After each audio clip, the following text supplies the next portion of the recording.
Mubi's latest release, The Five Devils, is a French fantasy drama directed by Léa Mysius, who co-wrote with Paul Guillaume.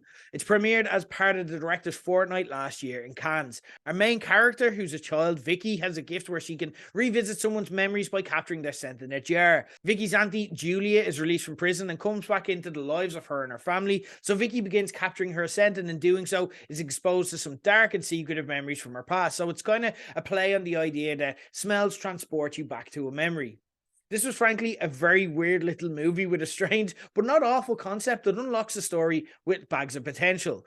There's a touch of 70s horror vibes at times, of a film moving uncomfortably along at its own pace, leading to some unexpected set pieces that you couldn't see coming if you wrote 100 different potential theories for what happens next.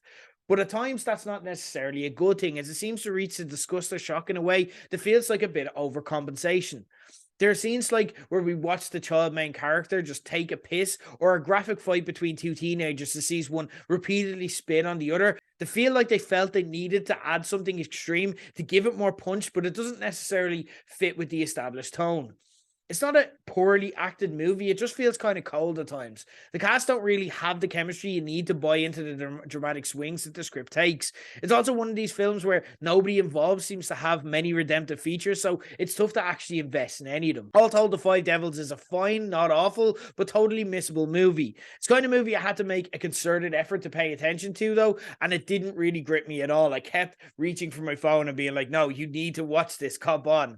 I feel like what they offer here has been done better elsewhere recently. If you want to see a low-budget indie fare that has creepy kids with special powers growing up in a kind of empty, desolate, unstable environment to the point that their powers make them somewhat dangerous, check out The Innocents instead, which really stuck the landing, and I totally recommend, which is much better than The Five Devils, which unfortunately is a bit of a miss from me.